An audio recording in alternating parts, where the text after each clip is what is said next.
दर्शकों, Punjab plus channel पे आपका स्वागत है। आज हम आपको मिलाने जा रहे हैं डॉक्टर श्वेता अग्रवाल जी के साथ।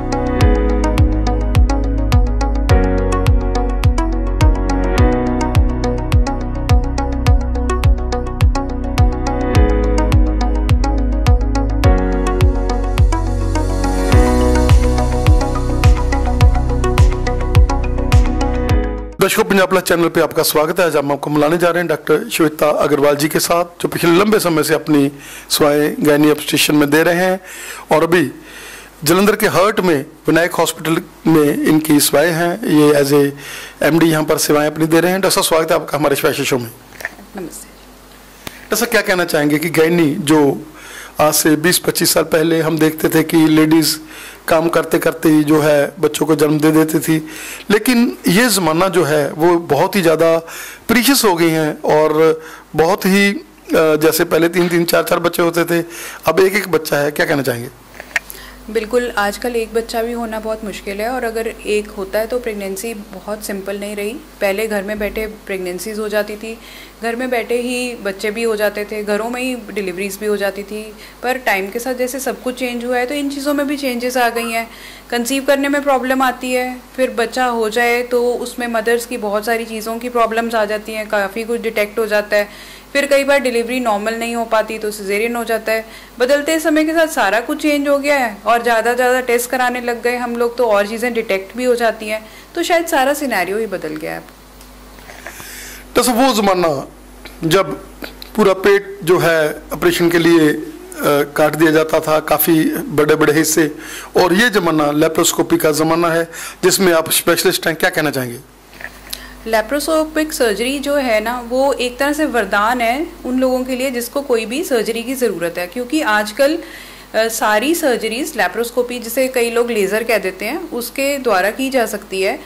बड़े से बड़ा यूट्रस जिसमें कोई रसौली हो या कोई जिसे आम भाषा में सिस्ट कह देते हैं, वो चीज़ें हो गई, या यूट्रस रिमूवल की जो सर्जरीज होती हैं जो हमारी फील्ड की सर्जरीज़ हैं, सब सर्जरीज लेप्रोस्कोपी से हो सकती हैं। अगर कोई ये कहे कि नहीं जी इसमें लेप्रोस्कोपी नहीं होगी, सिर्फ चीरा ही देना पड़ेगा, तो वो हमें लगता है कि शायद उसमें एक्सपर्टाइज की कमी ज़रूर हो सकती है। पर आजकल कोई सर्जरी ऐसी नहीं है जो लेप्रोस्कोपी से नहीं हो सकती। तो क्या कहना चाहेंगे कि ये एक्सपीरियंस मैटर करता है? आप लंबे समय से इस फील्ड में हो, पहले की लेप्रोस्कोपी और अब की लेप्रोस्कोपी ये और प्रिसाइज हो रही है, और इसमें जो है जो पहले के ज़माने में लेप्रोस्कोपिक सर्जरी थी और अब में कितना फर्क लग रहा है? पहले लेप्रोस्कोपिक सर्जरी कोई कोई कराता था, जिसको नॉलेज होती थी, जिसको अवेयरनेस होती थी, और कोई कोई ही करता था। अब क्या है कि लेप्रोस्कोपिक सर्जरीज का नंबर भी बढ़ गया है, लेप्रोस्कोपिक सर्जन्स भी बढ़ गए हैं। पर यह है कि जो प्रिसाइज, जैसे आपने वर्ड यूज़ किया, प्रिसाइज सर्जरीज हर कोई नहीं कर पाता, और प्रिसाइज सर्जरीज में होता है कि कौन से कितने डिफ़िकल्ट केसेस को भी आप पकड़ के लेप्रोस्कोपिकली कर सकते हो, ताकि पेशेंट को बेस्ट रिजल्ट रहे, बेस्ट रिकवरी हो और जल्दी से पेशेंट अपना सारा बैक टू नॉर्मल रूटीन आ जाए।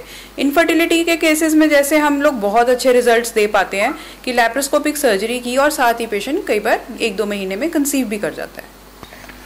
दरअसल क्या कहना चाहेंगे कि डॉक्टर श्वेता, जो जैसे आपने इनफर्टिलिटी की बात कही है, उसमें भी एज ए काउंसलर और सेवा आप दे रहे हैं, IUI तक आप प्रोसीजर्स भी कर रहे हैं। क्या कहना चाहेंगे? जो फर्स्ट स्टेप होता है किसी भी इनफर्टिलिटी की ट्रीटमेंट का, वो ये रहता है कि हम लोग डायग्नोसिस बनाएं कि आफ्टर ऑल प्रॉब्लम कहाँ है। सीधा IVF पे जंप करना पॉसिबल नहीं है हम लोगों के लिए। पहले हम देखें कि किसी की क्या प्रॉब्लम है। कई बार बहुत छोटी सी चीज़ होती है, मान लो जैसे एक थायराइड का लेवल है, वो डी रेंज है, तो उसकी वजह से प्रेगनेंसी नहीं हो रही, पेशेंट IVF सेंटर तक पहुंच गया है। छोटी सी सिस्ट है जिसकी वजह से एग्स नहीं बन पा रहे और पेशेंट IVF सेंटर तक पहुंच गया है। मैं ये नहीं कहती हूँ कि IVF की ज़रूरत नहीं होती। आफ्टर जब हम पहले 2-4 स्टेप्स देख लेते हैं तो IVF की ज़रूरत होती है और उसके रिजल्ट्स भी बहुत अच्छे हैं। पर सबसे पहले आप डायग्नोसिस बनाइए कि आपको IVF की ज़रूरत है, कि आपका काम सिर्फ बेसिक ट्रीटमेंट से, बेसिक टेस्ट से और उनकी ट्रीटमेंट से चल सकता है, छोटी मोटी लेप्रोस्कोपिक सर्जरीज या फिर ट्यूब टेस्टिंग से काम चल सकता है, तो फिर ये चीज़ों के बाद ही आप IVF के लिए जाइए। तो सर क्या कहना चाहेंगे कि आप केवल जो कंसीव जब हो जाता है उसके बाद डिलीवरी तक पहुंचाना वो डॉक्टर श्वेता का रहता है, कि हमने बहुत प्रीशियस वो डिलीवरीज होती हैं जो IVF के साथ, क्योंकि लोग IVF के IUI के साथ जो इनफर्टिलिटी के पेशेंट होते हैं, प्रेशर सिचुएशन होती है, और जब वो कंसीव कर जाते हैं उसके बाद मंजिल तक पहुँचाना, ये डॉक्टर श्वेता का रहता है कि हम लोगों ने अगर एक बार कंसीव हो गया तो उसके बाद मंजिल तक पहुँचाना, ये हॉस्पिटल का जो है एक मेन है। अगर आप ये हॉस्पिटल का मेन कहें तो हमारा फोकस यही रहता है कि पेशेंट का, जैसे हमारी जो टैगलाइन भी है, ट्रस्ट और एफिशिएंसी, ये चीज़ें हैं, और ह्यूमैनिटी के साथ हम लोग काम करें। पेशेंट कहीं से भी आए, हम लोग, और किसी भी वर्ग का हो, चाहे वो नीचे वर्ग का हो, मीडियम वर्ग का हो, हाई का हो, जो भी हो, हमारे पास हर तरह के पेशेंट आते हैं। और हमारी कोशिश यही रहती है कि पेशेंट जो आया है वो एज अ पेशेंट नहीं जाए, एज अ नॉर्मल पर्सन जाए। उसके लिए ट्रीटमेंट ज़रूरी है, जो ट्रीटमेंट ज़रूरी है हम लोग ऑनेस्ट ओपिनियन देते हैं। वो हमारे जो डोमेन में आता है हम लोग वो ट्रीटमेंट करते हैं, जो हमारे डोमेन में नहीं आता हम पेशेंट को डायरेक्टली बोल देते हैं कि ये चीज़ आप या हमसे नहीं हो पाएगी तो आप ये दूसरे हॉस्पिटल से करा सकते हैं। जो भी होगा, पेशेंट को हमेशा विनायक हॉस्पिटल से ऑनेस्ट ओपिनियन मिलेगा, बेस्ट ऑफ ट्रीटमेंट मिलेगी, एंड बहुत रीजनेबल रेट्स पे ट्रीटमेंट मिलेगा। डॉक्टर साहब, क्या कहना चाहेंगे कि आजकल यंग ब्लडेड जो लड़कियां हैं, PCOD की प्रॉब्लम बहुत ज़्यादा बढ़ रही है, और उसके लिए भी ये हॉस्पिटल एक बहुत ही बड़ी सेवा कर रहा है, क्योंकि जैसे आप लाइफस्टाइल, आप और चीज़ों के ऊपर एम्फसाइज करके उन बच्चों को एक नई ज़िंदगी दे रहे हैं। PCOD की प्रॉब्लम ऐसे है कि ऑलमोस्ट आप समझ लीजिए कि OPD में अगर 10 लड़कियां आ रही हैं, 10 में से 4 से 5 लड़कियां PCOD की प्रॉब्लम से आ रही हैं। और जो दुख की बात यह है कि PCOD का डायग्नोसिस ही नहीं किया जाता, और उनको तरह तरह के वहमों में डाल दिया जाता है कि आपको ये प्रॉब्लम है, फ्यूचर में ये हो जाएगा, आप कंसीव नहीं करोगे, आपकी शादी नहीं होगी। PCOD एक हार्मोनल प्रॉब्लम है जो एक एपिडेमिक की तरह फैल गई है, और जिसमें इस तरह की प्रॉब्लम्स होंगी कि मेंसेस प्रॉपर नहीं आते हैं, वेट गेन हो जाता है, और एक तरह से वो मानसिक दबाव हो जाता है ये यंग लड़कियों पे। पर अगर उसको टाइमली हम पकड़ लेते हैं और टाइमली ट्रीटमेंट करते हैं तो कोई वो लाइफ लॉन्ग डिजीज़ नहीं बनती है। बहुत अच्छी तरह से पेशेंट्स, वो उनकी शादी भी हो जाती है, वो कंसीव भी करते हैं, और आगे जाके लाइफ लॉन्ग कोई प्रॉब्लम्स नहीं आती हैं। जैसे हाई रिस्क प्रेगनेंसीज के लिए डॉक्टर श्वेता का लोग हॉस्पिटलों में और भी हॉस्पिटल में आप लोग जाते हैं और हैंडल करते हैं, क्या कहना चाहेंगे कि ये जो आप, क्योंकि आप ऑपरेटर भी हो और आप गैनी ऑब्स्टेट्रिशियन भी हो, और यही कारण है कि हाई रिस्क प्रेगनेंसी के लिए आप बहुत ही बड़े तरीके से हैंडल करते हैं। हाई रिस्क प्रेगनेंसी की डेफिनेशन क्या है कि कोई भी प्रेगनेंसी जो नॉर्मल प्रेगनेंसी से ज़्यादा रिस्की है।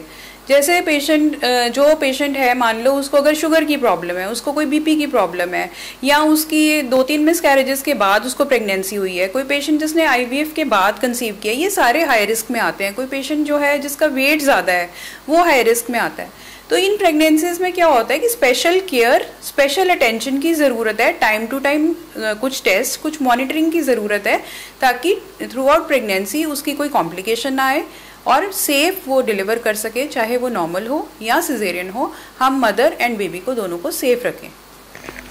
डॉक्टर साहब, आपका बहुत लंबा एक्सपीरियंस है इस फील्ड में, और आपने ओपन सर्जरीज भी की हैं, आपने जो बच्चेदानी की, जैसे आप बात कर रहे हैं कि बच्चेदानी का जो ऑपरेशन आजकल हम लोग लेप्रोस्कोपिकल कर रहे हैं, क्या कहना चाहेंगे कि ये भी एक बहुत बड़ी बात है कि आपने ओपन भी किया हुआ है और जो है लेप्रोस्कोपी भी कर रहे हैं, और ये भी एक बहुत बड़ी लोगों के लिए राहत रहती है कि डॉक्टर साहब हर तरह से सेवा में काम कर लेंगे। देखिए, चाहे हम लैप्रोस्कोपिक सर्जरीज जैसे जो लेज़र वाली सर्जरीज हम लोग करते हैं, पर कई बार किसी पेशेंट की रिक्वेस्ट होती है कि डॉक्टर साहब हमने हाथ वाला ऑपरेशन ही कराना है, हमने चीरे वाला ही कराना है। कुछ कई बार पेशेंट सुन के आता है, उसको कॉन्फिडेंस नहीं होता, नहीं हमारे वो फलाने रिश्तेदार को लेज़र से ऐसे हो गया था, वो हो गया था। क्योंकि हम लोग को एक्सपीरियंस है, हम लोग शुरू से पहले ऑलमोस्ट 10-12 साल हम ओपन सर्जरीज करते थे, साथ में हम लैप्रोस्कोपिक भी करते थे। अब हम 90% लैप्रोस्कोपिक पे शिफ्ट हो गए हैं, पर 10% आज भी हम हर तरह की सर्जरी को ओपन की ऑप्शन भी पेशेंट को देते हैं कि अगर आप ओपन कराना चाहते हो तो हमें कोई इतराज़ नहीं है, आप ओपन भी करा सकते हैं। पेशेंट को अच्छी तरह से काउंसिल किया जाता है कि उसके क्या फ़ायदे हैं, क्या नुकसान है, और अल्टीमेट डिसीजन हमेशा पेशेंट का ही होगा कि वो क्या करवाना चाहता है। तो क्या कहना चाहेंगे कि इस हॉस्पिटल का MBS, जो कि बहुत ही बढ़िया रूम्स और हर तरह की फैसिलिटी अवेलेबल है इस हॉस्पिटल में, और हार्ट ऑफ द जलंधर ये स्थित है, KMB कॉलेज के बिल्कुल नज़दीक है। ये डेफिनेटली एक तरह से एक एडवांटेज वाली पोजीशन है, क्योंकि हम लोग हार्ट ऑफ द सिटी में हैं और हम, जैसे मैंने आपको पहले भी कहा, हम हर तरह के वर्क को केटर करते हैं। हमारे रेट्स बहुत रीजनेबल है। एम्बियंस जैसे आप देख रहे हो, हमने क्लीनलीनेस पे बहुत ध्यान दिया है, स्टाफ हमारा बहुत केयरिंग है। और हमारी कोशिश यही रहती है कि अगर आजकल के ज़माने में जैसे अकेले हस्बैंड वाइफ भी हैं, छोटी छोटी फैमिलीज़ हैं, तो उनको ये नहीं सोचना पड़ेगा कि कौन से रिलेटिव को बुलाएं और कौन हमारी मदद करेगा। आज हमें हेल्थ की कोई प्रॉब्लम आ गई है, अगर वो इधर विनायक हॉस्पिटल में हमारे पास आते हैं तो हमारा स्टाफ टेक केयर करता है। अकेले हस्बैंड वाइफ भी आ जाते हैं तो उनको कोई इशू नहीं आता। कोई भी सर्जरी हो, कोई भी डिलीवरी दिक्कत हो, तो हम लोग देख लेते हैं और उसको मैनेज करके patient goes very happily and very satisfied. तो सब इनफर्टिलिटी की बात करें तो आप हमेशा जो कपल है उसके साथ बात करते हैं, उनको बुलाते हैं, और उनको कई ऐसे पेशेंट होते हैं जो प्रेशर सिचुएशन में होते हैं, बेचारे आईवीएफ भी कहीं ना कहीं से करा लेते हैं, लेकिन जब आपसे मिलते हैं आप उनका प्रेशर कम करते हैं। काउंसलर आप बहुत ज़्यादा पेशेंट के साथ टाइम बिताते हैं, जो भी पेशेंट आते हैं आपके पास, तो वो लोग कई बार सिंपल रीजन से कंसीव कर जाते हैं। देखिए, एक स्ट्रेस है ना, जो वो सबसे बड़ा फैक्टर है, और नेगेटिविटी। कई बार क्या होता है कि स्ट्रेस और नेगेटिविटी इतनी सारी हमें मिल जाती है 4 हॉस्पिटल्स में घूम के कि हम लोग सोचते हैं कि लाइफ होपलेस हो गई है। वो हम काउंसलिंग में वही होप देते हैं पेशेंट को कि इतनी होपलेस वाली बात नहीं है। मैक्सिमम पॉसिबल प्रॉब्लम्स का ट्रीटमेंट आज है। मेडिकल साइंस ने इतना ज़्यादा एडवांस कर लिया है कि होपलेसनेस का तो है नहीं। फिर भी अगर 5-10% ऐसा केसेस हैं तो उनको भी काउंसलिंग से ठीक किया जा सकता है। स्ट्रेस लेकर ज़िंदगी नहीं निकाली जा सकती। डॉक्टर साहब, you are an institution, you have long datas, आपने हमें समय दिया, आपका बहुत बहुत धन्यवाद। धन्यवाद।